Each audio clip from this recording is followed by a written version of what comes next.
In this video, we're going to be looking at the Panasonic S1 with a Carl Zeiss 35mm f2 lens. Here's the story. The Carl Zeiss 35mm f2 is a lens I've used for over a decade.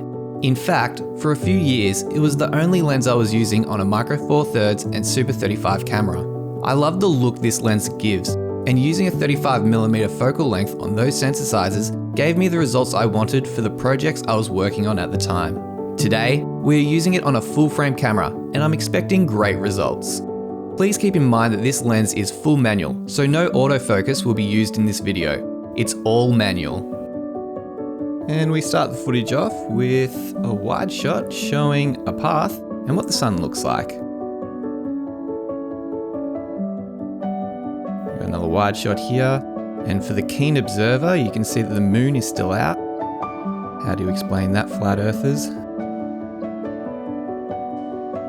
And now we've got a car driving around a roundabout, which I used as a white balance.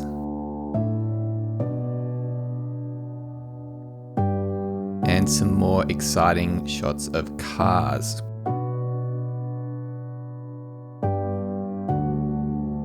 Now we've got some more interesting shots here. I'm slightly embarrassed to say that I need to look up what this bird was, and it is a galah for those that are playing along at home. That's right, you come for the lens tests, but you stay for the bird knowledge.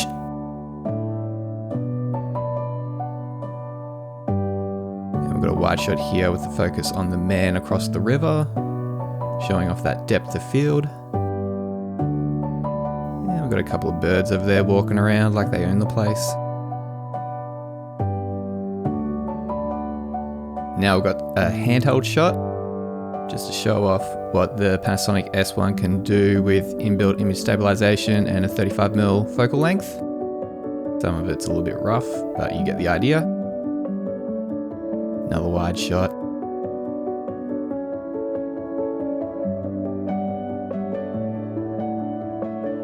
And another wide shot. Not sure what that bird is flying through the frame.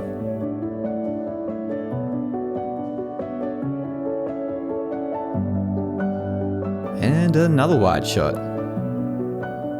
Hopefully you get an idea that this 35mm lens can produce some pretty good looking wide shots.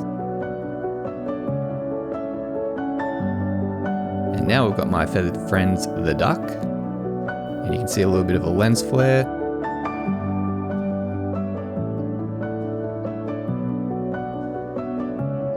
And then I flagged the lens flare with my hand.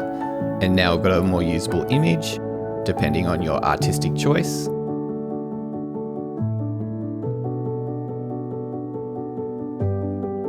Now we move into the slow motion part of the video. And everything looks better in slow motion, but not really here. If you look closely, or you probably don't even need to look closely, everything looks a bit mushy and soft. You can also see a pretty heavy vignette around the edges caused by the ND filter that I was using as well. And for comparison, here's a 4K shot in 25p, much nicer.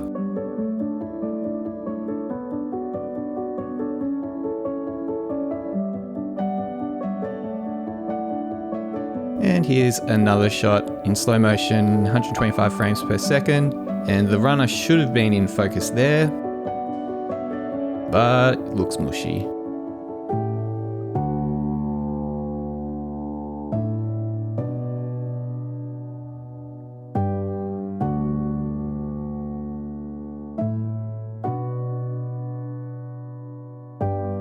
And another shot of people walking.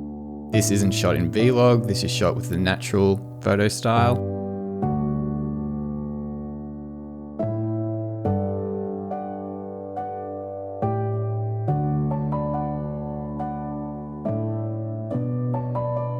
So let me know what you think about the slow motion. Is it usable, or would you pass on it? And now we've got another example of what some bokeh would look like at a 5.6, focusing on this plant.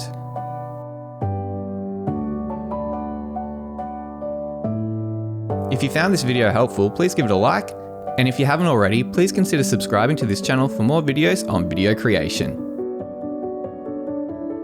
And that's a magpie.